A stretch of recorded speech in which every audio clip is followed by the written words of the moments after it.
So it can be a challenge to work in this space because sometimes some of the stuff that we like to use becomes no longer available. It's not because there was anything wrong with it. It's because somebody made a scrupulous claim about what it could do when they shouldn't have done that. Welcome to the Next Level Income Show, where it's our goal to take your income, your investments, and your life to the next level. I'm your host, Chris Larson.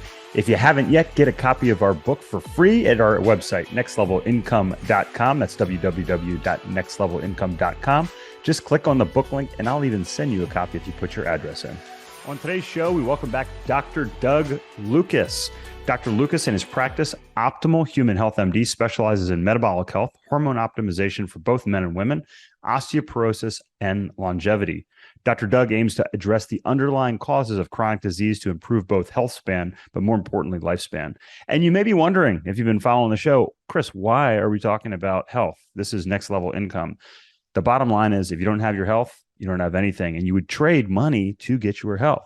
So today we're going to talk about some of the things that you can do to improve it. Dr. Lucas, welcome back to the show. Chris, great to be here, man. Yeah. It's you've joined the elite few who have come back on the show repeatedly, and we're going to make this a regular occurrence. I think the next episode we're going to do an Ask Me Anything session that we do for you. For those listeners who are interested, you can go back and listen to episode 133, where Dr. Lucas came on and talked a little bit about his background and his practice.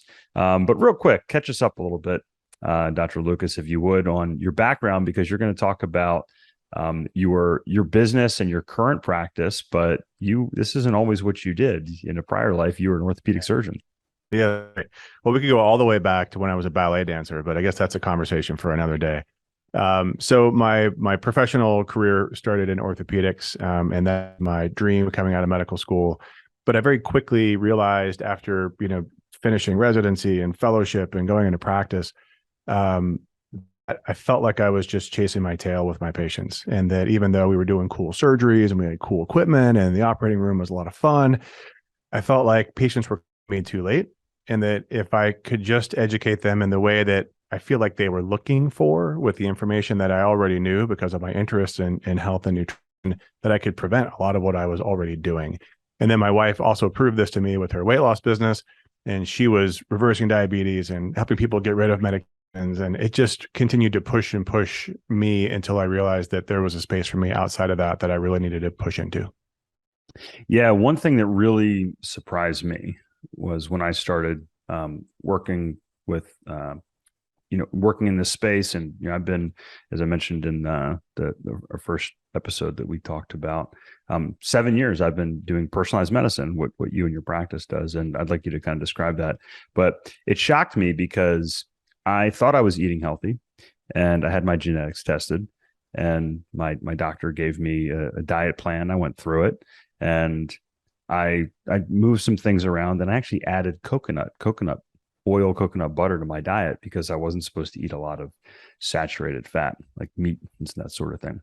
Well, it kind of blew over my head, but coconut is saturated, and I go back in for my quarterly blood work, and my triglycerides, my cholesterol just went through the roof. And the nurse looked at me and she scolded me. And I was like, I'm doing what you guys are telling me. And when I broke it down, she said, no, Chris, you can't eat coconut. Like, you shouldn't eat coconut, in addition to amazing things like bacon. So it really shocked me. And, I describe it as saying, getting blood work done or going to the doctor, it's like seeing where you are on a map, but having your genetics done is like having the map with the best route laid out. So what exactly does your practice do, Dr. Lucas? Yeah, well, it's a great segue into this concept of personalized medicine. Another way to say it is precision health. And one of the biggest things that I found that was missing is I would watch my own patients when I was in my surgical practice, and they would go out and try to find good information, and inevitably they would end up in their primary care doctor's office or their internist or whomever, and they would get sort of the blanket general recommendation, restrict saturated fat, restrict salt, and eat less fat and eat more carbs, and they didn't feel good eating that diet because that diet doesn't work for most people, and they would try to find other providers that had both medical knowledge that could help them with their medical problems, but also had nutrition knowledge, also had maybe knowledge in the functional medicine. And it was a very difficult connect for them because they couldn't find any way to bridge the gap. And that's what I wanted to do, was to help bridge that gap.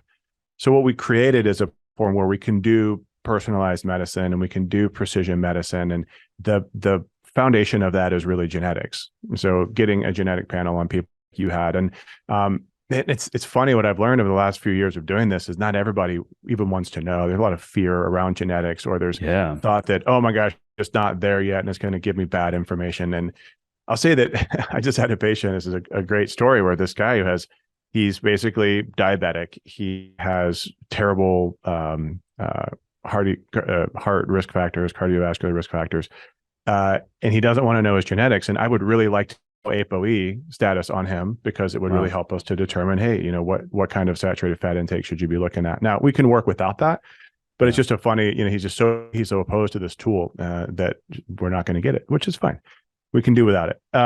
But it was more than that, because I found that the precision health is cool, and it does help to direct people. But for most people, and you might be an exception to this, but for most people, if you just give them a recipe, this is what's best for you, here's your roadmap, follow this line, they're going to struggle, because there are so many inputs and so many variables that they might start out well, but oftentimes they're not going to stick to it. So I knew that we needed to have a coaching platform where we could help people, we could keep them accountable for their change, give them a platform to ask both the coach and their physician questions, to have that kind of concierge access, and then also help them get the stuff.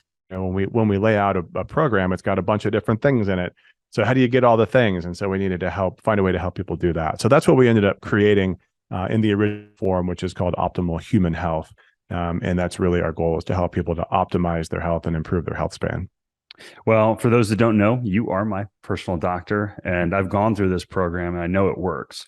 And it's really, you and I both spend a lot of time in the traditional healthcare system, and it's amazing in a lot of ways. Sure. We have tremendous technology, we have tremendous training, we have tremendous doctors, surgeons, but like you said, we don't have this accountability, and we don't have really a structure set up where, patients can work to avoid sickness in the future. And I'm really excited for you to share with the audience what you've been working on here, called the Health Triangle. So we're really going to go through that today in depth here on the podcast.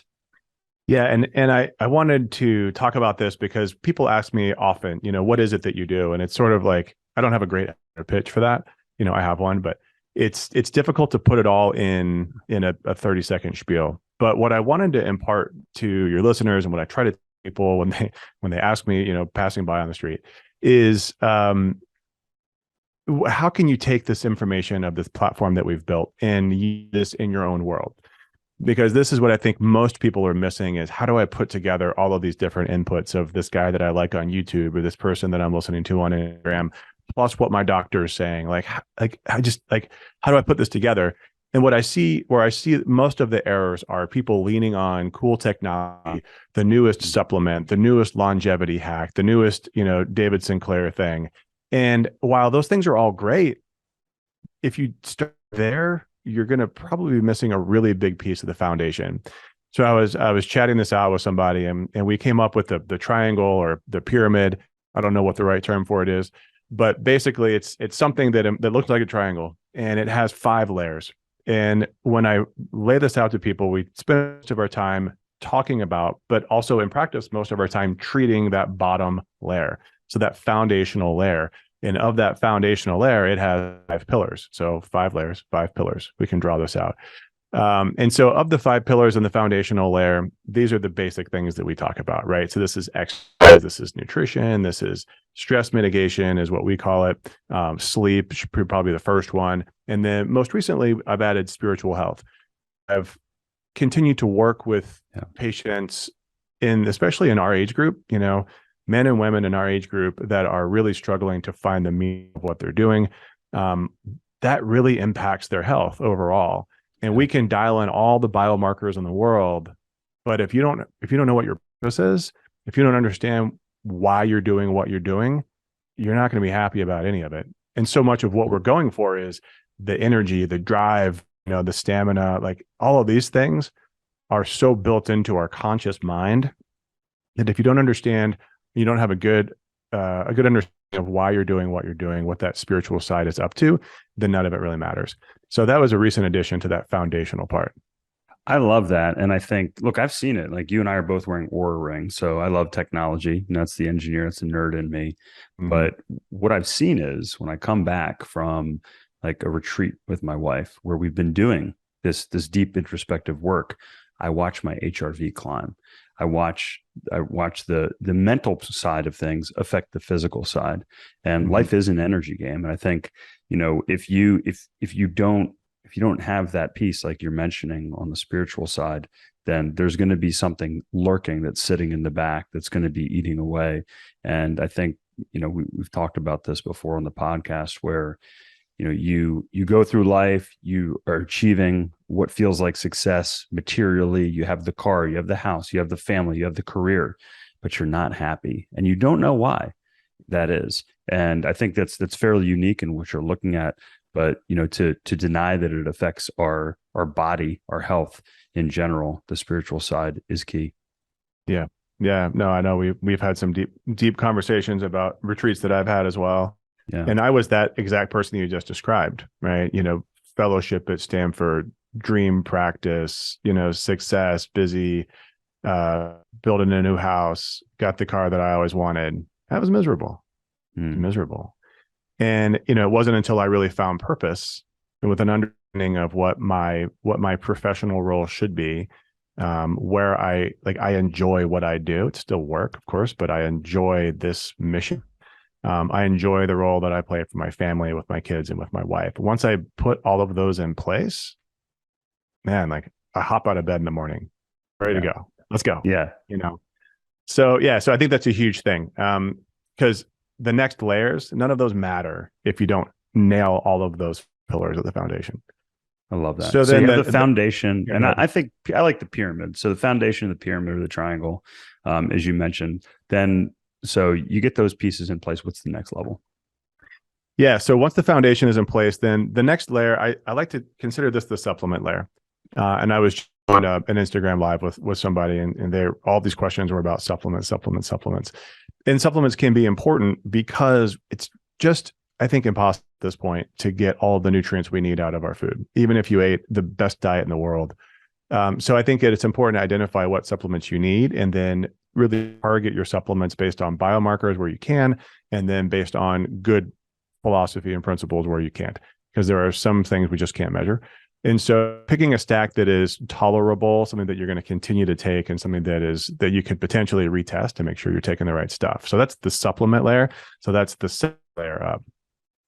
And what I like is I get this from your practice. I have the supplements that are based upon my genetics, that are based upon my blood work, and then they show up. So I don't have to go, and I don't have to go to the, I don't even know, what the vitamin shop. What was it was called the vitamin shop. Yeah, there's back in the day. Shop, yeah. Or GNC. Yeah, or GNC. You don't have to go and do those. And it makes a big difference when all these pieces are turnkey for sure. No, and that's part of that consistency is, people will run out of supplements and they're like, oh, I'll order this. And then somebody throws away the bottle. I forget what it was. It's just like all these little things that just get in the way. So that's what we're trying to do, is just make it as easy as possible. Yeah. All right. Yeah. So build the foundation, add on supplements. And then the next layers, there's 3 more layers. So we don't usually use the third layer very much, but so the third layer up is hormone optimization. And so this is replacement for some people. This is optimization for others. And it's a really interesting conversation because we have a full spectrum of age patients. So we have people in their teens and we have people in their 80s. And so this layer means something very different for all of those people, but there are options for all of that age group. And so without optimized sex hormones, it's really difficult to get some of the other things in line, like your sex hormones, your thyroid hormone, your immune system. They're all very intrinsically tied together. And so while it's easy to just replace hormones, sometimes you need to actually fix the other things first before you replace those things. And we find that if we can get to that root cause, it's kind of the functional medicine perspective. But if you get to that root cause, and sometimes you optimize the hormones without replacing them, and then they come back on their own. So you don't always necessarily need to go down that route. And that's why and I think this is where you're so much different. Your practice is so much different than traditional medicine. First off, you go to a doctor and you test for, like, say, vitamin D. What's a normal range for vitamin D according to an average doctor? Are you ready to gain new tools, close more deals, and network with the highest level real estate investors in the business? Join me at MFinCon 2023 in Charlotte, North Carolina, June 12th through the 14th. I'm excited to be speaking again this year alongside Dr. Robert Cialdini, Mark King of Taco Bell, Joe Fairless, and over 75 other real estate experts. Sharpen your knowledge on capital raising strategies, asset management, alternative asset classes, underwriting, and so much more. This event will include everything you need to define your goals, improve your mindset, and find the right connections to succeed.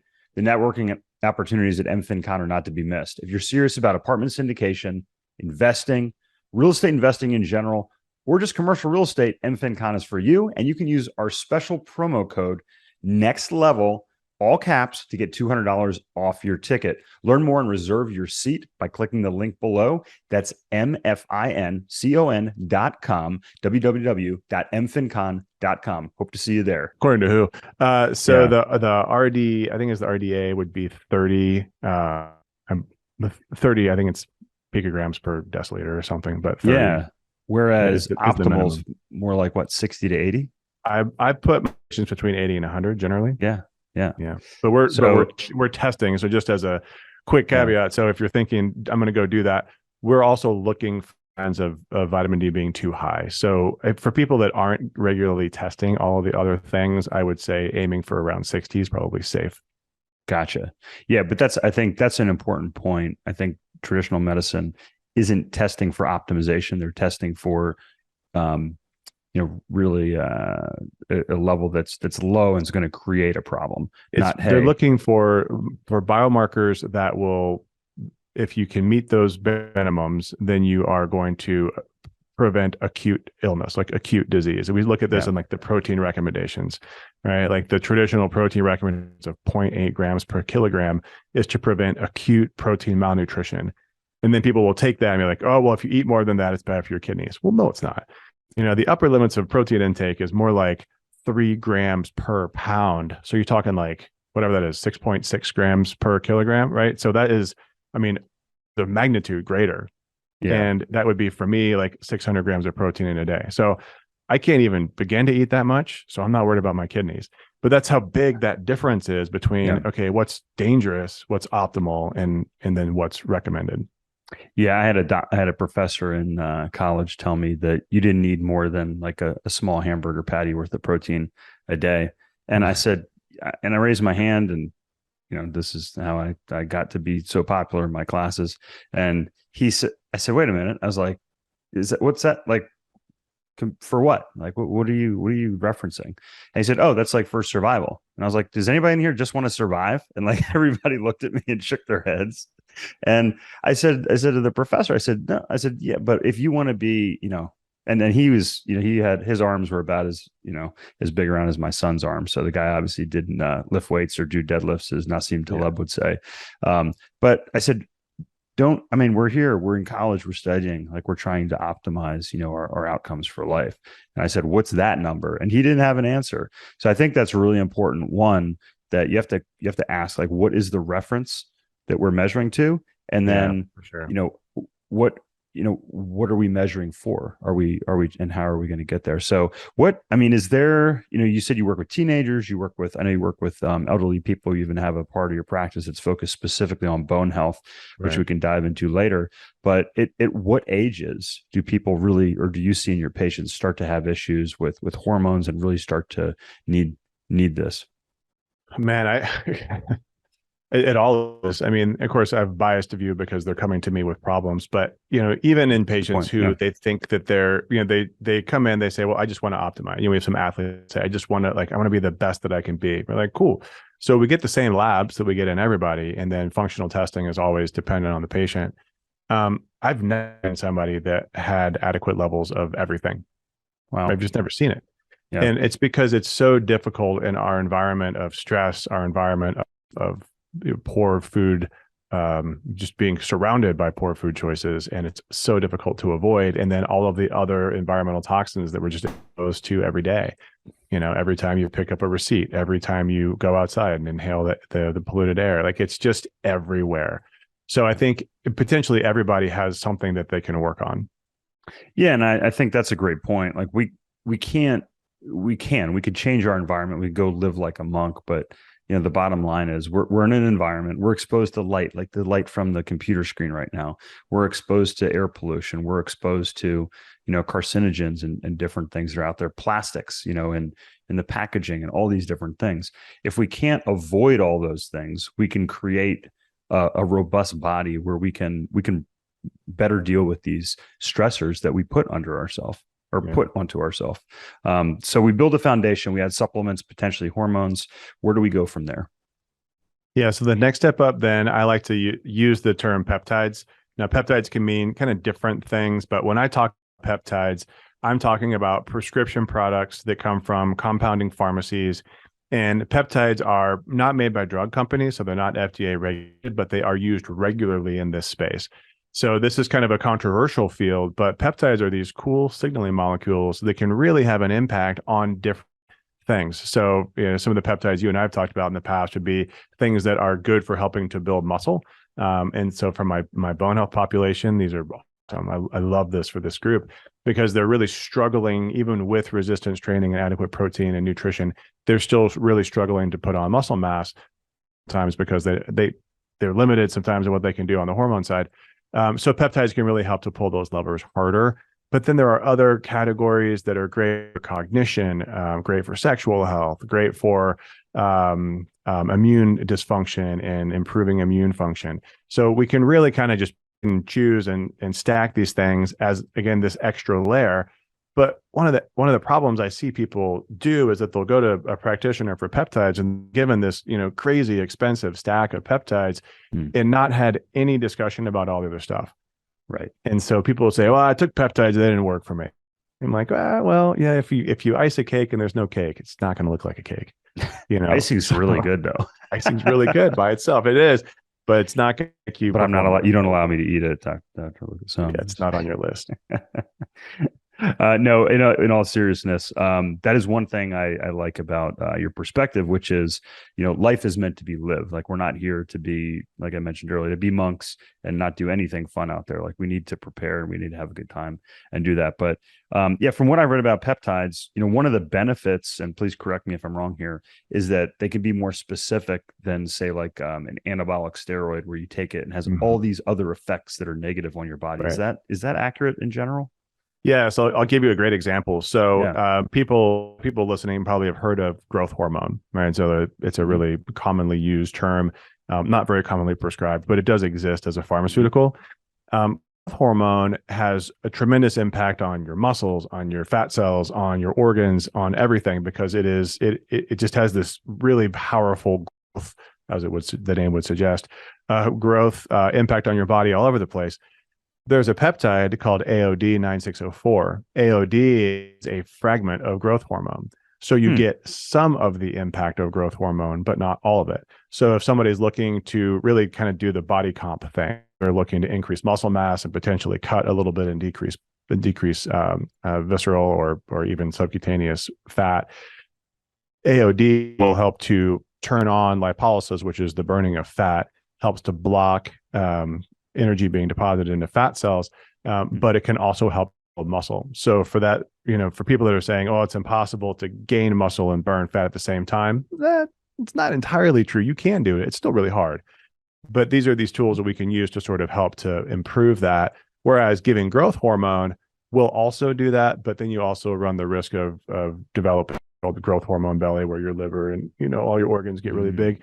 And you look like you're pregnant, but you got that in like bodybuilders and right people. Interesting. No, it is fascinating what has changed here over the past 10, 20 years. I started racing my bike 30 years ago, and you hear about all these different you hear about all these different things that these drugs that athletes and cyclists were on and did these things, and these the side effects. You had cyclists dying of heart attacks in the middle of the night because they were taking erythropoietin, and Yeah. these sorts of things. But I started to really learn about peptides during COVID, because I learned that there are certain peptides that can enhance your immune function. And why would you take a drug, or why would you subject your body to something where you can just upregulate, say, your immune system, and allow your immune system to fight off an infection, and do these sorts of things? So it's really fascinating to me that technology and medicine is advancing in all these ways. And most people, I would guess, that are listening today have never even heard of peptides or know these exist. No. Well, your doctors aren't going to talk about them, right? Because they're not FDA regulated. They're not FDA approved. So doctors in general are going to shy away from them. Pretty common in the space that I'm in. We talk about peptides all the time. It's interesting you mentioned COVID and immune system. There was one peptide in particular called thymosin alpha 1, which people used, of course, off label for everything, right? Because it's not FDA regulated. But there were people that really relied on it that had chronic Lyme and other immune problems. And there were some claims made about thymosin alpha 1 in COVID treatment. And so they ripped it off the market. You can't find it. You still can't find it. Wow. Which was a big problem for a lot of people because their chronic immune dysfunction got worse, right? And it's really unfortunate. There's this kind of back and forth between the FDA and compounding pharmacies, because drug companies aren't interested in these molecules because they can't be patented, right? So they're naturally occurring molecules. They can't be patented. So drug companies aren't going to waste their time producing a drug that is the same thing as these peptides, because somebody could always just compound it instead. So it is kind of there's a tumultuous space around it, and that will drive providers away. So it can be a challenge to work in this space, because sometimes some of the stuff that we like to use becomes no longer available. And it's not because there was anything wrong with it. It's because somebody made a scrupulous claim about what it could do when they shouldn't have done that. Yeah. And I think the bottom line is, you need to educate yourself. You need to work with a professional that understands this, and still educate yourself, after the fact, but don't rely on something you hear on YouTube or TikTok or that sort of thing, and go, unless it's on my YouTube channel. And there we go. Absolutely. Yeah. It is. And it is interesting. Obviously, I worked for Pfizer for a couple of years. A large portion of, the FDA, a lot of these government agencies comes from, the pharmaceutical industry, and there's competing interests there. COVID really shone a light on a lot of those different things. And, people, I think some people are starting to wake up and understand really, what was happening out there. But I don't want to get too deep into that. We may take a little bit of a detour there, because we're getting close to the top of the pyramid here. We're almost at the top of the pyramid. I know. Well, so actually that's a segue to the top of the pyramid. So the top of the pyramid is pharmaceuticals. And so, we don't prescribe. I didn't even know that, but there you go. Perfect segue. Yeah. So speaking of, we use pharmaceuticals for certain things. And patients, we try to meet patients wherever they are. And so there are a number of areas we could potentially prescribe pharmaceuticals, but in general, it's to help improve something so that we can get them off of the drugs. Our goal is for people that have high blood pressure is to help figure out what's the right blood pressure medicine, fix the underlying metabolic dysfunction, and get them off of blood pressure medicine. The nice thing about working with a physician-led group is that we have the ability to prescribe. And so we can manipulate medications. Generally, we're trying to work with their other prescribing doctors, but their other prescribers are not always open to that. So it can be uncomfortable, but in general, we are using these drugs as tools to get people, again, back to the area where they don't need them. But people get, I have patients that are really struggling because they have what's called polypharmacy. They just have so many drugs, drugs interacting with drugs, and they're taking drugs for the interactions of the drugs with the other drugs. It's like, what if we could just get rid of all of that? Wow. And sometimes we can, sometimes we can't. There's some things that aren't necessarily reversible, but a lot of times things are. And so that's really our goal with our patients that are a little bit more sick and are on that pharmaceutical, forward spiral. Yeah, I think what's interesting is, you're talking about the tip of the pyramid with respect to pharmaceuticals, and most people that are listening would know, if I go to the doctor, that's probably the first thing that the doctor is going to talk about. They're not going to sit down. They're not going to talk to you about your sleep. They're not going to analyze your Oura Ring data. They're not going to, ask you about your spiritual health and how things are going. But really, everything is built on that. So tell the listeners a little bit about what it's like to work with you, how your practice is structured, and ultimately how they can learn more if they're interested in working with you. Yeah. It's funny, as we were just talking about that, I was just thinking, it's almost like if you were to take that pyramid, think of it as a big, like pyramid shaped iceberg, and then stick it in the water.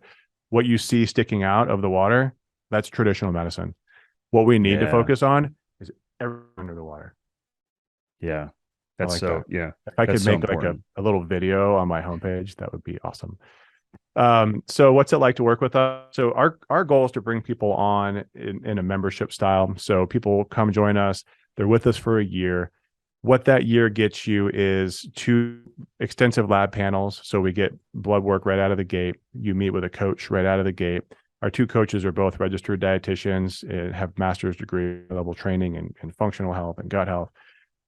They talk about lifestyle early on. We get the initial blood panel and potentially functional testing, which is a whole different topic, but we'll say like the extra stuff if you need it, genetics if you want it.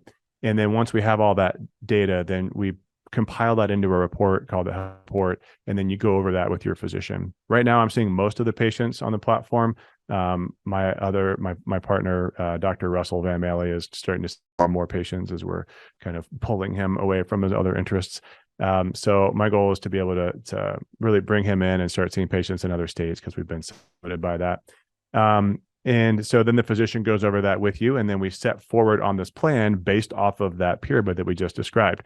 The coaches will, from an accountability perspective, if you need to meet with them regularly, that's totally fine. And we have patients that do that, particularly patients that are trying to lose weight or gain weight or body comp.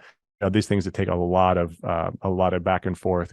That's fine to meet with people as much as you need. We have that concierge ordering where we're getting all stuff basically just sent to your house with your approval. And then you do that for the next 5 months. We retest the blood labs, functional testing is needed. And then you meet with your physician again. We have to report, and you go for another 5 or 6 months. That's what the year looks like. And we are treating, again, people with all kinds of different problems. But everybody has the same goal of take me where I am and help me to elevate to where my goals are. And we make those goals really clear and really attainable. And we are knocking off whatever we can to get ourselves to that spot.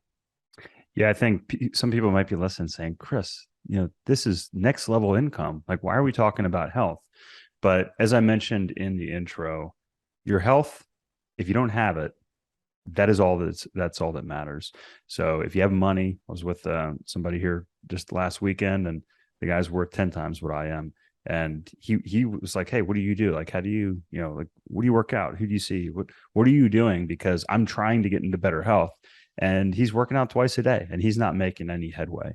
And I can tell you, it's that foundational piece that he's lacking in that accountability. Yeah. So if you're listening and you want to change some of those things in your life to help you access, all these other areas in your life, the performance that is there, that is underlined, that is the foundation is health.